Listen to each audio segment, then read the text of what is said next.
Bapak, Ibu, dan saudara-saudari yang terkasih, berjumpa kembali dalam renungan harian Sabtu 20 November 2021, pekan biasa yang ke-33. Sebelum kita mendengarkan sabda Tuhan, marilah kita membuat tanda kemenangan Kristus. Dalam nama Bapa dan Putra dan Roh Kudus. Amin. Inilah Injil Yesus Kristus menurut Santo Lukas. Pada suatu ketika datanglah kepada Yesus beberapa orang Saduki yang tidak mengakui adanya kebangkitan. Mereka bertanya kepadanya, "Guru, Musa menuliskan perintah ini untuk kita. Jika seorang yang mempunyai saudara laki-laki mati, sedang istrinya masih ada, tetapi ia tidak meninggalkan anak, saudaranya harus kawin dengan istrinya itu dan membangkitkan keturunan bagi saudarinya." Adalah 7 orang bersaudara. Yang pertama kawin dengan seorang perempuan, lalu mati dengan tidak meninggalkan anak. Lalu perempuan itu dikawini oleh yang kedua, dan oleh yang ketiga, dan demikian berturut-turut oleh ketujuh saudaranya itu. Mereka semuanya mati dengan tidak meninggalkan anak. Akhirnya perempuan itu pun mati. Bagaimana sekarang dengan perempuan itu? Siapakah di antara orang-orang itu yang menjadi suaminya pada hari kebangkitan? Sebab ketujuhnya telah beristrikan dia.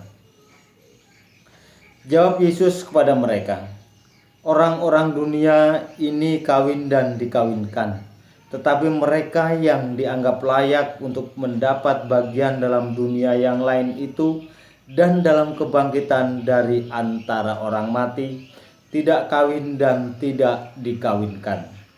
Sebab mereka tidak dapat mati lagi. Mereka sama seperti malaikat-malaikat dan mereka adalah anak-anak Allah. Karena mereka telah dibangkitkan. Tentang bangkitnya orang-orang mati, Musa telah memberitahukan dalam nas tentang semak duri, di mana Tuhan disebut Allah Abraham, Allah Ishak, dan Allah Yakub. Ia bukan Allah orang mati, melainkan Allah orang hidup. Sebab di hadapan Dia semua orang hidup." Mendengar itu beberapa ahli Taurat berkata, "Guru, jawabmu itu tepat sekali, sebab mereka tidak berani lagi menanyakan apa-apa kepada Yesus." Demikianlah Injil Tuhan. Bapak, Ibu, dan saudara-saudari yang terkasih, orang Saduki tidak percaya akan kebangkitan.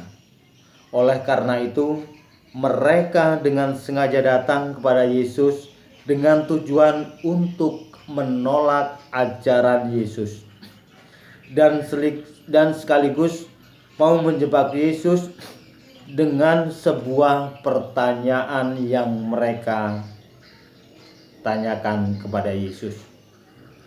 Yesus menjawab dengan membuka pikiran mereka bahwa orang di dunia ini kawin dan dikawinkan. Namun orang yang dianggap layak mendapat bagian dalam kebangkitan orang mati tidak akan kawin dan dikawinkan. Inilah makna kebangkitan, yakni kehidupan baru sebagai anak-anak Allah. Namun sebenarnya mereka datang bukan dengan maksud yang baik untuk mencari kebenaran, tetapi justru mau menolak dan menunjukkan bahwa pendapat mereka ialah yang paling benar. Sikap semacam ini termasuk dalam kategori mementingkan diri sendiri. Amin. Marilah kita berdoa. Ya Allah, bukalah hati kami supaya selalu siap dituntun oleh Roh-Mu agar kami lebih mengutamakan kehendak-Mu daripada keinginan duniawi kami. Amin. Demi Kristus Tuhan dan pengantara kami. Amin. Kemuliaan kepada Allah Bapa, Putra, dan Roh Kudus, seperti pada permulaan, sekarang, selalu, dan sepanjang segala abad. Amin. Dan nama Bapa dan Putra dan Roh Kudus. Amin.